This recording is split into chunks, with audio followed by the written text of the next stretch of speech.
Hi everyone, happy October. Hope everybody is enjoying fall. I thought I'd just jump right into this and do a video this time around instead of writing a newsletter. And let's get right to the numbers and let's see how September played out in Toronto real estate.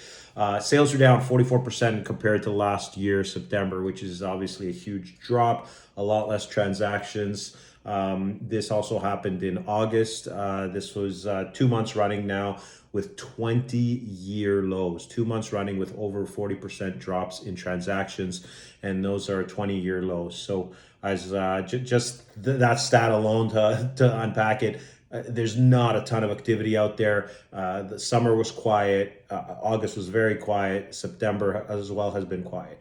Demand is low, but it's important to state listings are very low as well, and that's kind of driving it. Obviously, interest rates are keeping demand low, and there's people that want to buy a house, but they can't because they can't qualify, or they can't buy the house that they want. But there are buyers that I can tell you myself, the colleagues at the office have, and they are very well qualified and they're ready to buy. And we're out there every week, but there's not a lot to look at. We're looking at one or two houses a week instead of half a dozen or a dozen. So that's slowing the process down. Inventory is low. Talking about inventory, we are at 3 months worth of inventory. To unpack and to explain this a little further, a balanced market has around 4 to 5 months of inventory. That means prices are not rising too fast. If anything, they're flatlining when we have 4 to 5 months of inventory. If we have over 5 months of inventory, 6, 7, 10 months of inventory, then prices start to slide downwards because there's a lot of choice for consumers, for buyers, and homes sit on the market a lot longer, and thus prices eventually start to fall. If we have less than 4 months, 3 months worth of inventory, which we have now, anything closer to zero means it's technically a seller's market. There's not a lot of inventory, and we usually see prices increase. Now, we are not seeing that right now. Why? We have less than 3 months, we have just over 3 months worth of inventory, but prices have been declining for quite some time. And there's this dynamic going on where, rates have gone from 1.5 to 4.5 now to five, about to go to 5.5 plus, or 6% plus. By the end of October, when they do another rate hike, we may even hit 7%. We'll see, but that's happened in such a quick timeline that it's just taken all the air out of the balloon, so to speak, the bubble, and buyers have either given up or they're on the sidelines, asking a lot of questions, concerned. Where's this going? Are we going to a recession? And all these things have taken an affordability, of course, having to deal with a stress test now at plus 7%. It's taken a lot of buyers out of the market. And on the flip side, like I just said, it's also actually taken sellers out of the market. And the reason for that is there are buyers who want to buy and then sell their home.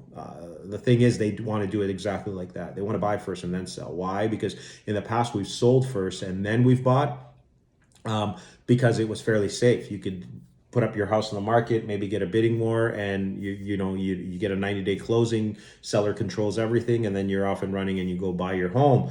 Well, with limited inventory and low demand, it's scary now to put up your to go ahead and put up your house, or go ahead and buy and then put up your house to sell, because what if you don't get the price that you need to buy the other house? What if you can't sell at all? So what people are doing is trying to sell, and then they're turning around to buy. The problem is sales are stagnant. So if it's taking a long time for them to sell their home, they can't turn around and now buy. So it's kind of like this domino effect where it's affecting both buyers and sellers at the same time, and we're just at a stagnant market. That's really what we're at. It feels very stagnant. I think we're going to be this way for at least the end of the year, going into October, November, and December. December, traditionally, it does slow down, so we'll probably see even less listings come December. And then who knows what's going to happen January, February, and March 2023. Really depends on how the economy goes. Will there be more rate hikes, or will this late October one be the last one? We shall see. Investors, what are they doing? They're holding for the most part. Some of them have sold, but for the most part, most are holding. And the reason for that, rents are through the roof. I mean, they're just, demand for rents is kind of crazy. We're seeing bidding wars for a lot of rental places. Although it's calmed down from the summer a little bit, it's still, rental inventory is I mean, to give the months of inventory that I spoke about, rental inventory is less than a month. It's, I believe half a month at the moment. So it's super competitive, really hard to find a place, and really expensive.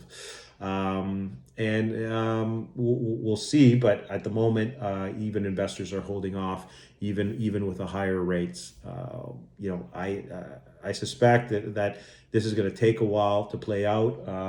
With, when rates are increased this quickly, we don't see the impact for another 12-18 months. So it'll be an interesting 2023. Hope you found this video helpful. If you have any questions, comments, as always, shoot me a DM or send me a tweet on Twitter. Thanks. Have a great day, guys.